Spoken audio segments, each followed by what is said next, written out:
ನಮಸ್ಕಾರ. ಬೂದಿಯಿಂದ ಒಬ್ಬ ಅಸುರ ಹುಟ್ಟಿದ ಕಥೆ ಕೇಳಿದ್ಯಾ? ಕೇಳಲಿಕ್ಕೆ ಆಶ್ಚರ್ಯ ಅನಿಸಿದರೂ ಇದು ಸತ್ಯ. ಇದು ಜಗನ್ಮಾತೆ ಲಲಿತಾದೇವಿ ಅವತಾರಕ್ಕೆ ಕಾರಣನಾದ ಬಂಡಾಸುರನ ಕಥೆ. ಬನ್ನಿ, ಈ ಅದ್ಭುತ ಕಥೆಯ ಹಿಂದಿರುವ ಆಳವಾದ ತತ್ವಗಳನ್ನ ಅರ್ಥ ಮಾಡ್ಕೊಳ್ಳೋಣ. ಹೌದು, ನೀವು ಕೇಳಿದ್ದು ಸರಿ. ಪ್ರೀತಿಯ ದೇವತೆಯಾದ ಕಾಮದೇವನ ಬೂದಿಯಿಂದ ಒಬ್ಬ ಅಸುರ ಹುಟ್ಟುತ್ತಾನೆ. ಅರೆ, ಇದು ಹೇಗೆ ಸಾಧ್ಯ? ಕಾಮದ ಭಸ್ಮದಿಂದ ರಾಕ್ಷಸನ ಸೃಷ್ಟಿ ಹೇಗಾಯಿತು? ಬನ್ನಿ, ಈ ಅಸಾಮಾನ್ಯ ಕಥೆಯೆಂದು ಸ್ವಲ್ಪ ವಿವರವಾಗಿ ನೋಡೋಣ. ಸರಿ, ಹಾಗಾದ್ರೆ ಮೊದಲು ಈ ಭಂಡಾಸುರ ಯಾರು ಅಂತ ತಿಳಿದುಕೊಳ್ಳೋಣ. ಅವನು ಹೇಗೆ ಹುಟ್ಟಿದ ಮತ್ತು ದೇವಿಯ 1000 ನಾಮಗಳಿರುವ ಲಲಿತಾ ಸಹಸ್ರನಾಮದಲ್ಲಿ ಅವನ ಪಾತ್ರಕ್ಕೆ ಯಾಕೆ ಅಷ್ಟೊಂದು ಪ್ರಾಮುಖ್ಯತೆ ಇದೆ ಅನ್ನೋದನ್ನು ಮೊದಲು ಅರ್ಥ ಮಾಡ್ಕೊಳ್ಳೋಣ. ಹಾಗಾದ್ರೆ ಭಂಡಾಸುರ ಅಂದ್ರೆ ಲಲಿತಾ ಉಪಾಖ್ಯಾನದಲ್ಲಿ ಬರೋ ಒಬ್ಬ ಪ್ರಮುಖ ಅಸುರ. ಅವನ ಅಟ್ಟಹಾಸ ಎಷ್ಟರ ಮಟ್ಟಿಗಿತ್ತಂದ್ರೆ ಅದನ್ ತಡೆಯೋಕೆ ಸ್ವತಃ ಜಗನ್ಮಾತೆಯೇ ಲಲಿತಾದೇವಿಯಾಡಿ ಅವತರಿಸ್ಬೇಕಾಯ್ತು. ಅಂದ್ರೆ ಯೋಚನೆ ಮಾಡಿ ಅವನ ಪಾತ್ರ ಎಷ್ಟು ಪ್ರಬಲವಾಗಿತ್ತು ಅಂತ. ಅವನ ಹುಟ್ಟೇ ಒಂದು ರೋಚಕ ಕಥೆ. ಇದು 3 ಹಂತಗಳಲ್ಲಿ ನಡೆಯುತ್ತೆ. ಮೊದಲು ಶಿವ ತನ್ನ 3ನೇ ಕಣ್ಣಿನಿಂದ ಕಾಮದೇವನನ್ನು ಸುಟ್ಟು ಬೂದಿ ಮಾಡ್ತಾನೆ. ಆಮೇಲೆ ಏನಾಯ್ತು ಅಂದ್ರೆ ಚಿತ್ರಕರ್ಮ ಅನ್ನೋ ಗಣ ಆ ಬೂದಿಯಿಂದ ಒಂದು ಗೊಂಬೆ ಆಕಾರವನ್ನ ರಚಿಸ್ತಾನೆ. ಕೊನೆಯದಾಗಿ ಆ ಗೊಂಬೆ ಮೇಲೆ ಶಿವನ ದೃಷ್ಟಿ ಬಿದ್ದ ತಕ್ಷಣ ಅದಕ್ಕೆ ಜೀವ ಬಂದ್ಬಿಡುತ್ತೆ. ಹೀಗೆ ಕಾಮದ ಬೂದಿಯಿಂದ ಹುಟ್ಟಿದವನೇ ಈ ಭಂಡಾಸುರ. ಹುಟ್ಟಿದ ತಕ್ಷಣವೇ ಸುಮ್ಮನೆ ಇರಲಿಲ್ಲ. ಅವನು ಇಡೀ ಬ್ರಹ್ಮಾಂಡಕ್ಕೆ ಉಪಟಳ ಕೊಡೋಕೆ ಶುರು ಮಾಡ್ದ. ಅವನ ನಾಚಿಕೆಯಿಲ್ಲದ ವರ್ತನೆಯನ್ನು ಕಂಡು ಸ್ವತಃ ಬ್ರಹ್ಮದೇವನಿಗೆ ಕೋಪ ಬಂದು ಭಂಡ ಭಂಡ ಅಂದ್ರೆ ಲಜ್ಜೆಗೆಟ್ಟವನು ಅಂತ ಉದ್ಗರಿಸಿದರಂತೆ. ಅಂದಿನಿಂದ ಅವನಿಗೆ ಭಂಡಾಸುರ ಅನ್ನೋ ಹೆಸರು ಅಂಟುಕೊಂಡು ಬಿಡ್ತು. ಮುಂದೆ ಭಂಡಾಸುರನ ಶಕ್ತಿ ದಿನೇ ದಿನೇ ಹೆಚ್ಚಾಗುತ್ತಾ ಹೋಯಿತು. ಇಡೀ ಬ್ರಹ್ಮಾಂಡದಲ್ಲಿ ಅಧರ್ಮ ತಾಂಡವವಾಡಲು ಶುರುವಾಯಿತು. ಇನ್ನೇನು ಅವನನ್ನು ಎದುರಿಸಲು ಒಂದು ಮಹಾಶಕ್ತಿ ಅವತರಿಸಲೇಬೇಕಾದ ಕಾಲ ಬಂದಿತ್ತು.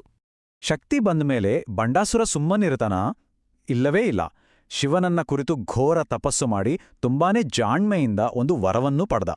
ಅದೇನೆಂದರೆ ಅವನನ್ನು ಯಾವುದೇ ಪುರುಷ ಶಕ್ತಿ ಸೋಲಿಸಲು ಸಾಧ್ಯವಿಲ್ಲ. ಕೇವಲ ಒಬ್ಬ ಸ್ತ್ರೀ ಶಕ್ತಿಯಿಂದ ಮಾತ್ರ ಅವನ ಸಾವು ಸಾಧ್ಯ. ಈ ವರದ ಬಲದಿಂದಲೇ ಶೂನ್ಯಕ ಅನ್ನೋ ತನ್ನ ರಾಜಧಾನಿಯಿಂದ ದೇವತೆಗಳಿಗೆ ಚಿತ್ರಹಿಂಸೆ ಕೊಡೋಕೆ ಶುರು ಮಾಡ್ದ. ಪರಿಸ್ಥಿತಿ ಹೇಗಾಯಿತು ಅಂದ್ರೆ ಸಂಪೂರ್ಣವಾಗಿ ಕೈಮೀರಿ ಹೋಯಿತು. ಭಂಡಾಸುರನ ಶಕ್ತಿಯ ಮುಂದೆ ದೇವತೆಗಳೆಲ್ಲ ಅಸಹಾಯಕರಾದ್ರು. ಆಗ ಅವರಿಗೆ ಉಳಿದಿದ್ದು ಒಂದೇ ದಾರಿ. ಎಲ್ಲರೂ ಸೇರಿ ಆದಿಪರಾಶಕ್ತಿಯನ್ನು ಆವಾಹಿಸಲು ಒಂದು ದೊಡ್ಡ ಮಹಾಯಜ್ಞವನ್ನ ಆಯೋಜಿಸಿದ್ರು. ಆಗ ಆ ಮಹಾಯಜ್ಞದ ಚಿದಗ್ನಿಕುಂಡದಿಂದ ಅಂದ್ರೆ ಜ್ಞಾನದ ಅಗ್ನಿಯಿಂದ ಕೋಟಿ ಸೂರ್ಯರ ಪ್ರಕಾಶವನ್ನು ಮೀರಿ ಜಗನ್ಮಾತೆ ಶ್ರೀ ಲಲಿತಾ ತ್ರಿಪುರ ಸುಂದರಿ ಅವತರಿಸಿದಳು. ಅವಳ ಅವತಾರ ಆಗಿತ್ತೇ ಒಬ್ಬನಿಗಾಗಿ, ಭಂಡಾಸುರನನ್ನು ಸಂಹರಿಸುವುದಕ್ಕಾಗಿಯೇ. ಸರಿ, ಈಗ ಕಥೆಯ ಅತ್ಯಂತ ರೋಮಾಂಚಕಾರಿ ಘಟ್ಟಕ್ಕೆ ಬಂದಿದ್ದೇವೆ. ಇದು ಕೇವಲ ಒಂದು ಯುದ್ಧವಾಗಿರಲಿಲ್ಲ. ಇದು ಧರ್ಮ ಮತ್ತು ಅಧರ್ಮದ ನಡುವೆ, ಅಸುರಿ ಶಕ್ತಿ ಮತ್ತು ದೈವೀ ಶಕ್ತಿಯ ನಡುವೆ ನಡೆದ ಒಂದು ಅಂತಿಮ ಮಹಾಸಂಗ್ರಾಮ. ಯುದ್ಧಭೂಮಿಯಲ್ಲಿ 2 ಬಲಿಷ್ಠ ಸೇನೆಗಳು ಮುಖಾಮುಖಿಯಾದವು. ಒಂದು ಕಡೆ ಭಂಡಾಸುರ ತನ್ನ ಸಹೋದರರಾದ ವಿಶುಕ್ರ ಮತ್ತು ವಿಶಂಘನ ಜೊತೆಗೂಡಿದರೆ, ಇನ್ನೊಂದು ಕಡೆ ಸ್ವತಃ ಲಲಿತಾದೇವಿಯ ನೇತೃತ್ವದಲ್ಲಿ ಸೇನಾಪತಿ ವಾರಾಹಿ ಮತ್ತು ಮುಖ್ಯಮಂತ್ರಿ ಶ್ಯಾಮಲ ಯುದ್ಧಕ್ಕೆ ಸನ್ನದ್ಧರಾದರು. ಆ ಯುದ್ಧವನ್ನು ವರ್ಣಿಸಲು ಪದಗಳೇ ಸಾಲದು. ಅದು ಕೇವಲ ಸೈನಿಕರ ಯುದ್ಧವಾಗಿರಲಿಲ್ಲ.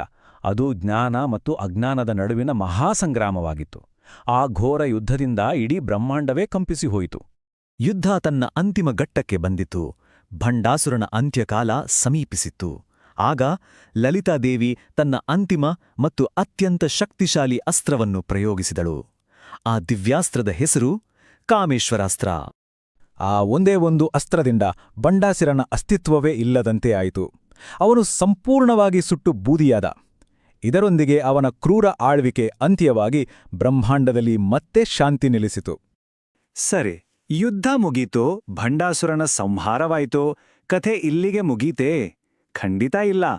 ಈ ಕಥೆಯ ನಿಜವಾದ ಅರ್ಥ, ಅದರ ಹಿಂದಿರುವ ತತ್ವವೇ ಬೇರೆ ಇದೆ. ಈ ಪುರಾಣ ಕಥೆ ಇವತ್ತಿಗೂ ನಮ್ಗೆಲ್ಲರಿಗೂ ಯಾಕಿಷ್ಟು ಮುಖ್ಯ ಅನ್ನೋದನ್ನೇ ಈಗ ನೋಡೋಣ. ಹೌದು, ಇದೇ ಈ ಕಥೆಯ ತಿರುಳು. ಭಂಡಾಸುರ ಅಂದ್ರೆ ಹೊರಗೆ ಎಲ್ಲೋ ಇರುವ ರಾಕ್ಷಸ ಅಲ್ಲ. ಅವನು ನಮ್ಮೆಲ್ಲರೊಳಗೆ ಇರುವ ಅಜ್ಞಾನ, ಅಹಂಕಾರ ಮತ್ತು ಎಂದಿಗೂ ತೀರಾದ ಆಸೆಗಳ ಸಂಕೇತ. ಹಾಗೆಯೇ ಲಲಿತಾದೇವಿ ಆ ಕತ್ತಲನ್ನು ನಾಶ ಮಾಡುವ ಜ್ಞಾನ, ಚೈತನ್ಯ ಮತ್ತು ವಿವೇಕದ ಪ್ರತೀಕ. ಲಲಿತಾ ಸಹಸ್ರನಾಮದಲ್ಲಿ ಒಂದು ಅದ್ಭುತವಾದ ಸಾಲು ಬರುತ್ತೆ. ಭಂಡಾಸುರ ವಧೋದ್ಯುಕ್ತ ಶಕ್ತಿಸೇನಾ ಸಮನ್ವಿತ. ಇದರರ್ಥ ನಮ್ಮೊಳಗಿನ ಅಜ್ಞಾನವೆಂಬ ಅಸುರನನ್ನು ಸಂಹರಿಸಲು ಜ್ಞಾನವೆಂಬ ದೈವೀ ಶಕ್ತಿಯು ತನ್ನ ಸೈನ್ಯದೊಂದಿಗೆ ಸದಾ ಸಿದ್ಧವಾಗಿರುತ್ತದೆ. ಎಷ್ಟು ಸುಂದರವಾಗಿದೆ ಅಲ್ವಾ ಈ ಕಲ್ಪನೆ? ಹಾಗಾಗಿ ಕೊನೆಗೆ ನಾವು ತಿಳಿದುಕೊಳ್ಳಬೇಕಾದ್ದು ಇಷ್ಟೇ: ಭಂಡಾಸುರನ ಕತೆ ಕೇವಲ ಒಂದು ಪುರಾಣವಲ್ಲ. ಇದು ದೇವದಾನವನ ಕತೆಗಿಂತ ಹೆಚ್ಚಾಗಿ ಪ್ರತಿಯೊಬ್ಬ ಮನುಷ್ಯನ ಮನಸ್ಸಿನೊಳಗೆ ನಡೆಯುವ ಒಳ್ಳೆಯದೂ ಕೆಟ್ಟದ್ದರ, ಜ್ಞಾನ ಅಜ್ಞಾನದ ನಡುವಿನ ನಿರಂತರ ಹೋರಾಟದ ಒಂದು ಸುಂದರ ರೂಪಕ. ಹಾಗಾದ್ರೆ ನಮ್ಮೊಳಗಿರುವ ಈ ಭಂಡಾಸುರನನ್ನು, ಅಂದರೆ ನಮ್ಮ ಅಹಂಕಾರ, ಕೋಪ ಮತ್ತು ಆಸೆಗಳನ್ನು ನಾವು ಗುರುತಿಸುತ್ತಿದ್ದೇವೆಯೇ? ಮತ್ತು ಅದನ್ನು ಗೆಲ್ಲಲು ನಮ್ಮೊಳಗಿನ ದೈವೀ ಶಕ್ತಿಯಾದ ವಿವೇಕವನ್ನು ಜಾಗೃತಗೊಳಿಸುವುದು ನಮಗೆ ಸಾಧ್ಯವೇ? ಯೋಚನೆ ಮಾಡಿ.